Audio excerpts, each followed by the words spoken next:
Assalamualaikum warahmatullahi taala wabarakatuh. Ikhwanan dan muslimin yang dimuliakan Allah.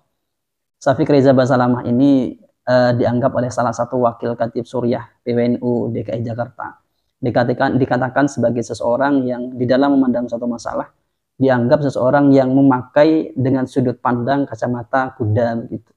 Kenapa? Karena ketika dia menyampaikan satu pendapat, ketika dia memberikan satu penjelasan, satu madhab kepada jemaahnya, dia itu mengesampingkan atau dia tidak juga menjelaskan pendapat ulama yang bertentangan atau yang memang beda pendapat dengan pendapat yang dia sampaikan.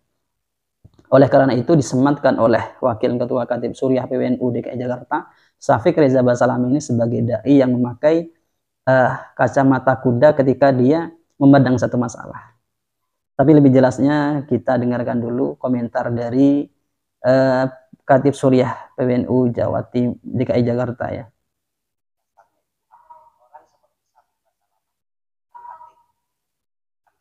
Orang seperti Syafiq Basalamah ini bukan HTI, bukan HTI.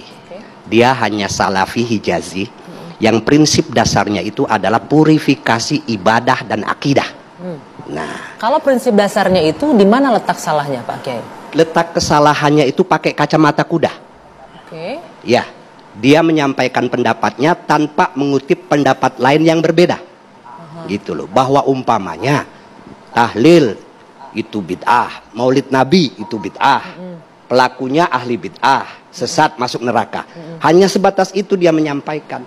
Tentu masyarakat Indonesia muslim tradisionalis ini kalau mendengarkan hal-hal semacam itu penjelasan ya dari sebagian mungkin marah ketua gitu. Sebagian mungkin marah. PWNU DKI Jakarta itu kan menjelaskan Syafiq Reza Basalamah ini seseorang yang ketika memandang satu masalah itu dia memakai kacamata kuda karena begini, Syafiq Reza Basalamah ini kalau misalnya dia ingin mengungkapkan satu pendapat maka dia dengan tanpa melihat pendapat yang lain.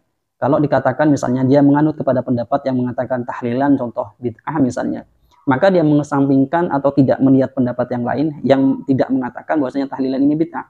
Begitu. Kan begini, kalau kita lihat itu orang-orang Wahabi Salafi ini atau orang-orang Wahabi itu selalu mengatakan diri mereka itu mengikuti sunnah, mengikuti Rasulullah Muhammad SAW. Kemudian mengutip hadis-hadis yang menjelaskan atau menguatkan pendapat mereka.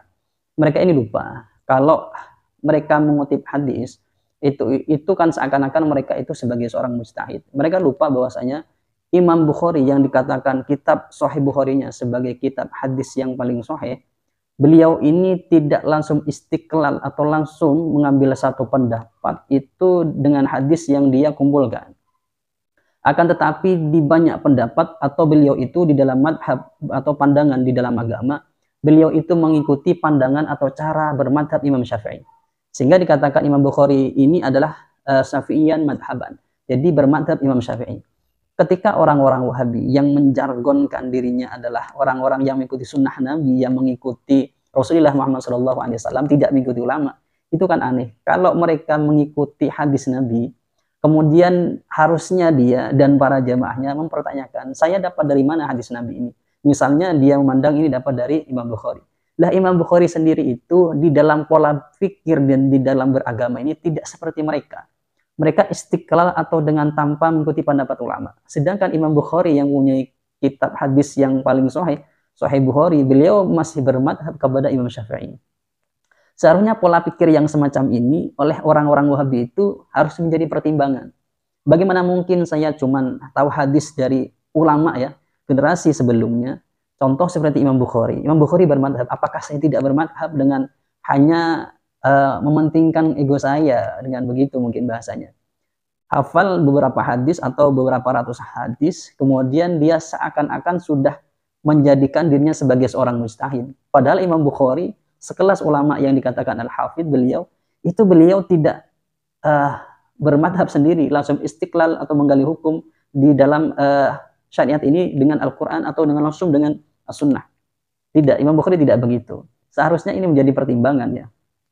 Ini menurut saya orang-orang Wahabi ini atau Salafi Wahabi ini di dalam pola pikirnya itu ada yang aneh menurut saya. Ketika misalnya dirinya hafal atau ustaznya hafal berapa ratus hadis, kemudian sudah tidak mau terhadap ulama. Sedangkan Imam Bukhari atau Al-Hafidh Ibnu Hajar Al-Asqalani Beliau itu hafal ribuan hadis, tapi beliau masih bermadhab kepada madhab salah satu madhab, yaitu Imam Syafi'i. Itu sebenarnya menjadi pertimbangan begitu. Dan anehnya orang-orang Wahabi ini kan begini, ketika ada satu pendapat yang dia tidak sukai, meskipun dari ulama yang sudah tahqiq ilmunya, atau yang sudah diijma oleh ulama, atau ulama itu sudah memasyhurkan bahwasanya ulama ini memang ulama yang alim, contoh seperti Imam Syafi'i. Kalau ada pendapat dari Imam Syafi'i yang tidak cocok dengan pemikirannya atau kelompoknya, maka Imam Syafi'i ini tidak diambil. Atau bahkan Imam Syafi'i dianggap sebagai ulama yang tidak sekaliber dengan ulama mereka yang mereka panuti. Ini merupakan pola pikir yang aneh menurut saya. Seharusnya mereka ini berpikir secara konsisten. Kalau dia menganggap Imam Syafi'i contohlah begitu, adalah ulama yang menjadi panutan, seharusnya pendapat-pendapat dari beliau yang berkaitan dengan akidah fikih ataupun dengan yang lainnya harus menjadi pertimbangan. Maksudnya begini, menjadi pertimbangan itu kalau misalnya dia tidak sepaham dengan beliau di dalam misalnya kategori misalnya menggolongkan bid'ah, maka tidak mengatakan bahwasanya Imam Syafi'i ini begini dan begitu, tetap dia harus mengakui bahwasanya pandangan bid'ah pada satu amaliyah itu ulama beda pendapat. Mereka harus mengatakan begini, saya mengikuti pendapat ulama yang mengatakan ini adalah bid'ah, tidak mengikuti Imam Syafi'i. Jadi kalau ada orang yang mengatakan pekerjaannya misalnya itu bid'ah atau tidak, misalnya tidak sesuai misalnya itu menjadi tidak masalah begitu. Jadi yang mengikuti satu masalah ini misalnya tahlilan misalnya dikatakan sebagai pekerjaan yang tidak ada contoh, ya nggak masalah. Mengikuti pendapat ulama atau madhab yang mengatakan ini adalah satu pekerjaan yang ada contoh dari Rasul atau istinbat dari hadis secara umum, maka itu tidak ada masalah.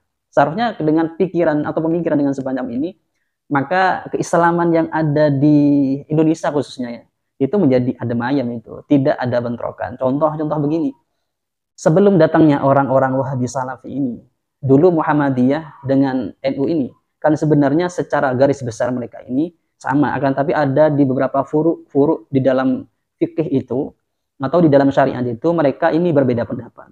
Tapi perbedaan ini tidak mencuat ke atas. Kenapa? Karena mereka saling menjaga, sehingga kedua ormas terbesar yang ada di Indonesia ini hubungannya itu menjadi harmonis. Yang satu bisa ke yang satunya atau sebaliknya begitu.